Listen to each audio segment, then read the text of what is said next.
And we back. Sockboss, hey YouTube. Welcome back to KashPiece. Today we talking top 10 anime transformations.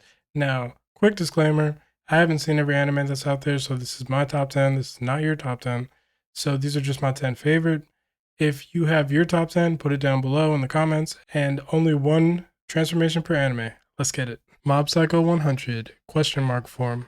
The question mark form from Mob Psycho is Mob's manifestation of his subconscious mind. Mob is a young Esper with psychic abilities. His powers work on a percentage scale, so the closer that percentage goes to 100, the stronger his powers are. When he goes unconscious in stressful situations or just gets knocked the fuck out, he's liable to go into this mode where his powers are unleashed without restraint.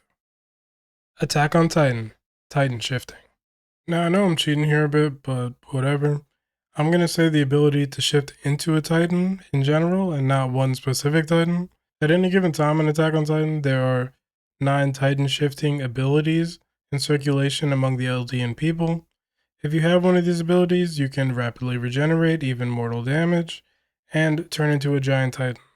Each of these Titans also have another ability unique to themselves, including increased mobility, agility, creating weapons, hardening, super hot steam, and more. Every person that inherits one of these abilities will only be able to live for the following 13 years upon receiving it. JoJo's Bizarre Adventure, Gold Experience Requiem. In JoJo's Part 5, the main character, Giorno, has a stand called Gold Experience, which has the power to create life by turning objects into living creatures and plants. This stand is hit by a stand arrow, which evolves it to a higher form. In this form, now known as Gold Experience Requiem, this stand is able to create life from inanimate objects but on a much higher level. On top of that, it has the power to manipulate time and space itself, with the ability Return to Zero.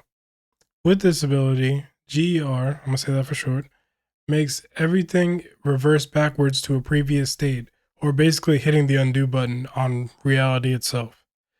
If someone is killed by GER, a pocket dimension is created where they will continue to return to the point before death and keep experiencing it again and again on a loop. Bleach. Full hollow form Ichigo. You see now, there's a ton of great transformations to choose from in Bleach, from Ichigo himself and a ton of other characters, but I'm gonna go with his full hollow form, often popularized as Vasto Lorde Ichigo. This version of Ichigo appears in the story in his battle versus the Espada member Ulquiorra.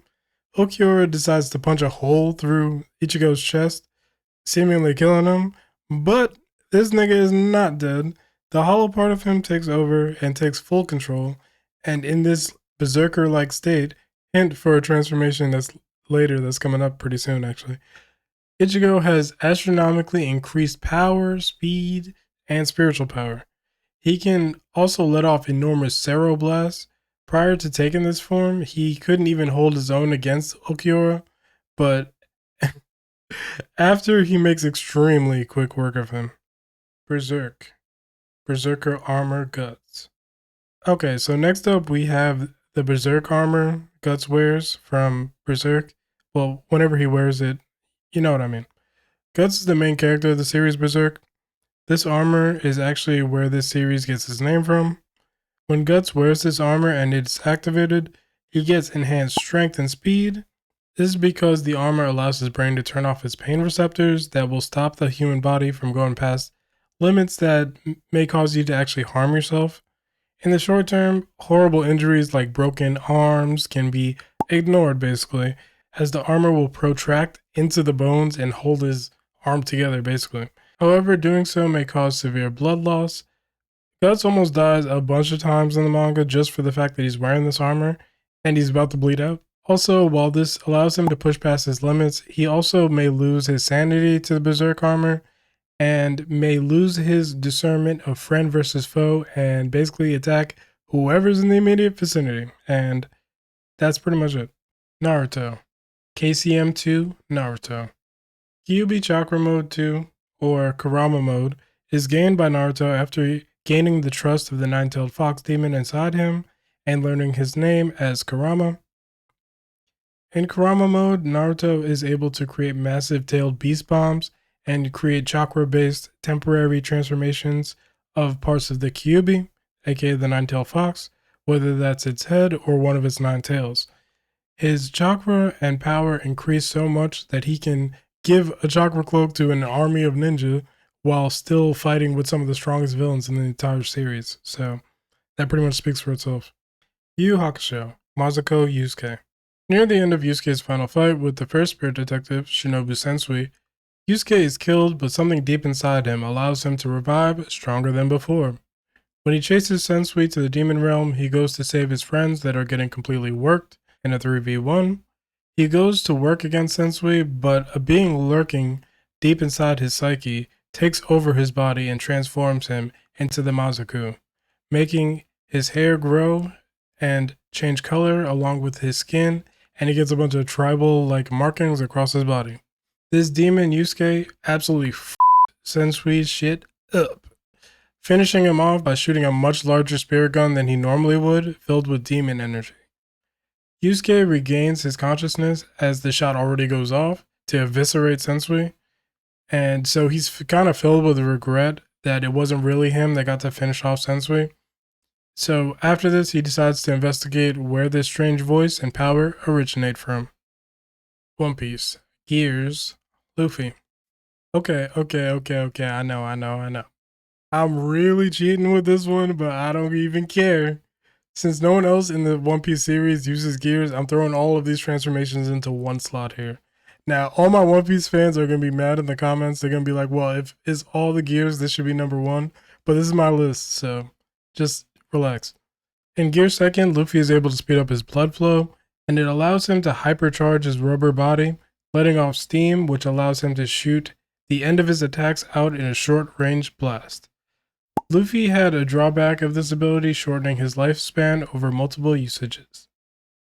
In Gear 3rd, Luffy is able to expand his limbs into large sizes, with the initial drawback of turning into a small, basically chibi version of himself for a short period of time.